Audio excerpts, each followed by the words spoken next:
Hello, everyone. Welcome to Everything Arsenal. Just 3 days to go till the close of the transfer window.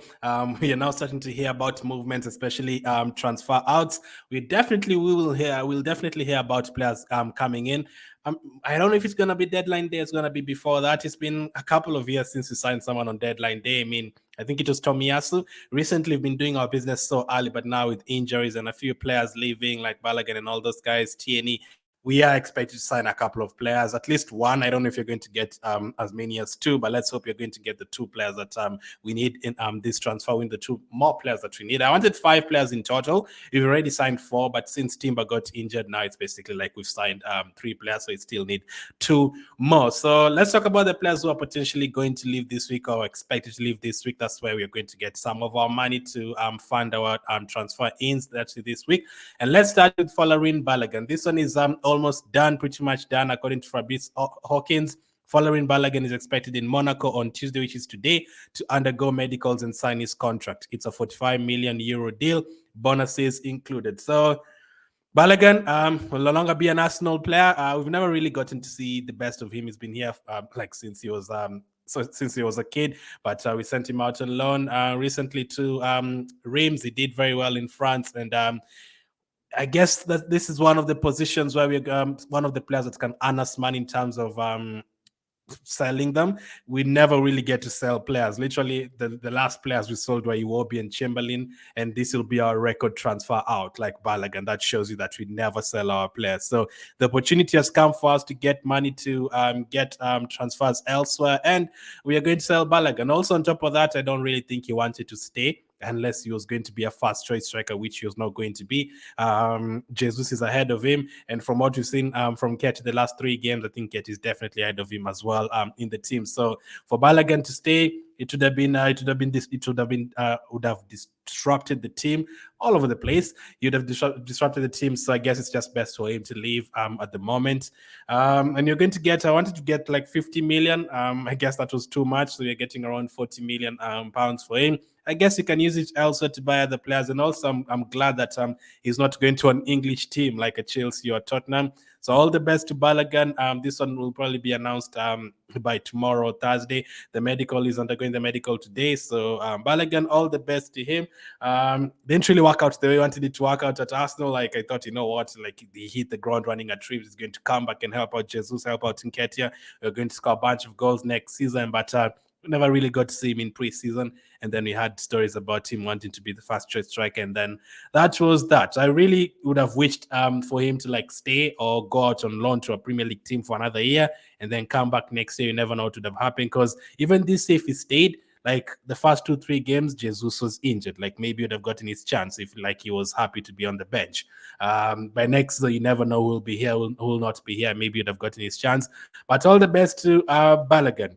Next up is Smith Rowe. Could Smith Rowe end up leaving Arsenal? I really hope not. Like, I remember back in June, he was one of the first players who were linked to the move out, and Arsenal fans were like, hell no, Smith Rowe cannot go anywhere. And then that went quiet, and then Arsenal confirmed that Smith Rowe is not going anywhere. I still believe like he's not going to go anywhere, but according to reports on Emile from the Times Sport, Arsenal are willing to sell Emile Smith Rowe after an approach from Chelsea. Just imagine if Smith Rowe went to Chelsea, man.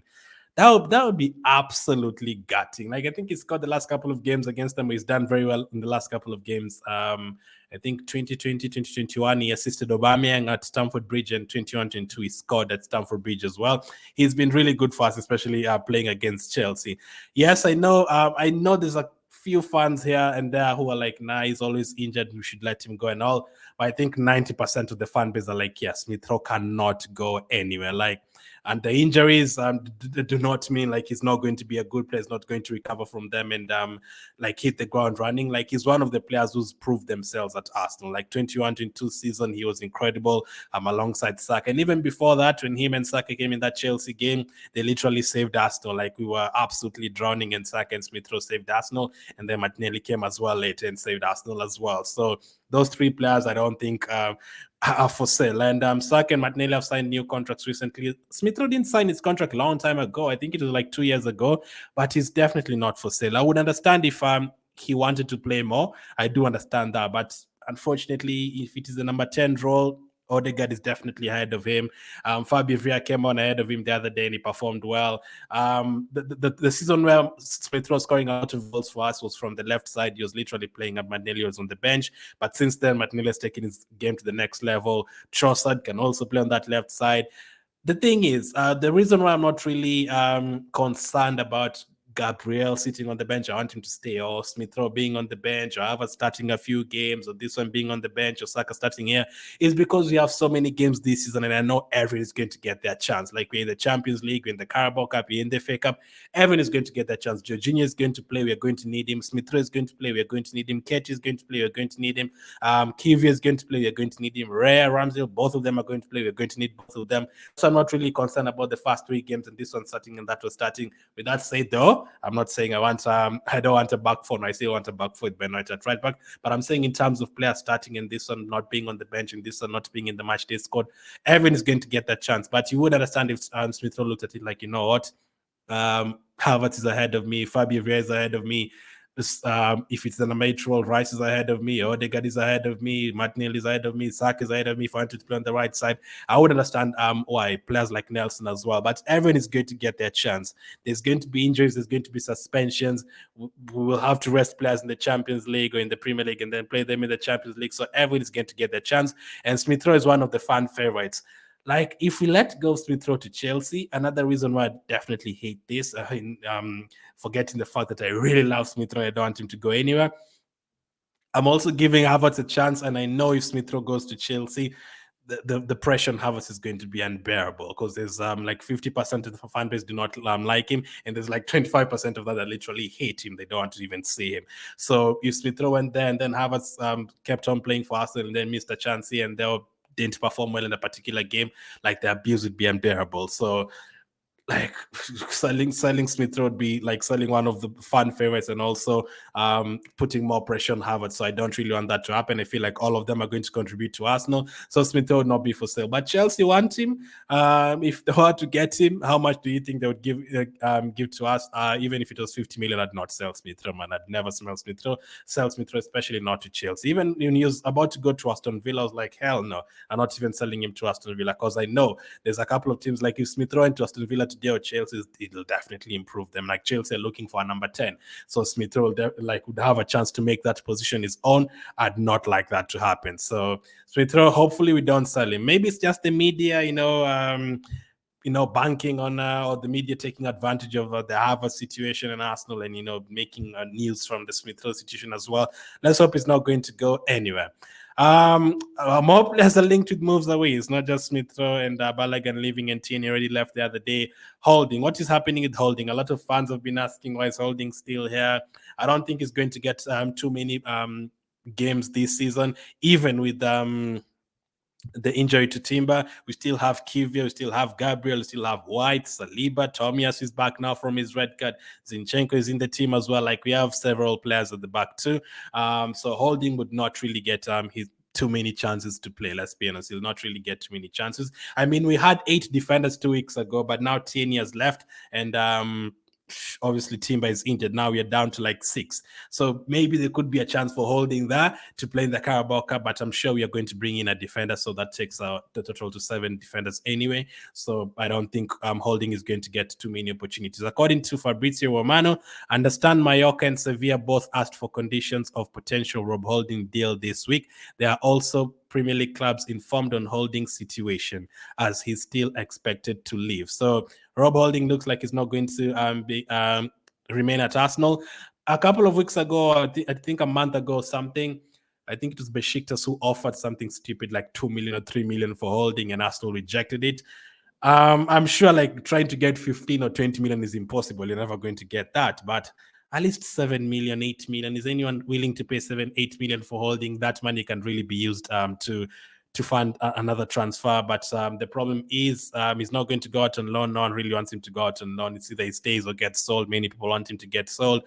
And let's just get a fee for him, even if it's 6 million, like something, not like 2 million or 1 million. Let's get anything. But I'm not sure those teams would want to pay that money for him. Also, Fabrizio tweeted and said, Rob Holding still expected to leave Arsenal in the final days of transfer window. There are discussions now ongoing to make it happen. Understand there are also Spanish clubs asking for conditions of Holding deal, as is confirmed. Mallorca and Sevilla asking about him. So let's see how this one develops. Looks like Holding will be leaving in the next few days. We could hear more about that one today or later tomorrow. The transfer window closes on Friday, so 3 days to get all the business done. It will be 11 p.m. UK time on Friday. So basically Friday night heading into Saturday. So let's see where he will end up going and how much you're going to get for him. I'm really hoping you get at least 5 million so you can use that money elsewhere. But he is not the only defender who will be leaving Arsenal. Nuno Tavares is back on a team's raid, and that is Nottingham Forest. According to reports from Fabrizio, once again, Nottingham Forest are considering the possibility to reopen talks for Nuno Tavares with Arsenal. Discussions ongoing to make decision soon. So a couple of weeks ago on Tavares, we heard that Nottingham Forest were willing to pay something like 25 million or something if I'm getting the fee right. And you're like, really? They're willing to pay that much money for Tavares? They're like, hey, we're going to take that money. But it went quiet. Nottingham Forest kind of pulled out, and I'm hearing they wanted target from Newcastle, but they didn't agree on the fee, so now they're now back for Nuno Tavares. We still don't know if Nuno Tavares is going to go out on loan or get sold. Preferably, I'd like to get the money for him. If we can get 15 million for Tavares, get 5 million for Holding, that's already 20. We're getting around 40 million for Balogun, that's already 60. We got we didn't get to, Tierney went out on loan, but I think there was a loan fee there, so it's not that much. But all that money put together, if you can sell Pepe as well, lock on all those players, you can raise like at least 80 million. Remember, you've already sold Austin Trusty this summer. There's another player I'm forgetting that we also sold Pablo Mari as well. We got a sell-on clause fee from Mavropanos going to West Ham. So we are getting 2 million here, 3 million here, 4 million here. Let's see if all that added up, you can end up getting at least 2 players. I don't know if you're going to actually buy 2 players. You're going to buy one and get one on a loan deal or a free transfer. I don't know. But Tavares, Nottingham Forest, back on Nottingham Forest radar. Let's see if you can agree a deal with Nottingham Forest. It would be a good move for him in the Premier League. Nicolas Pepe, what's the latest on him? 2 weeks ago, he had that he could end up staying. He was back in the London colony training.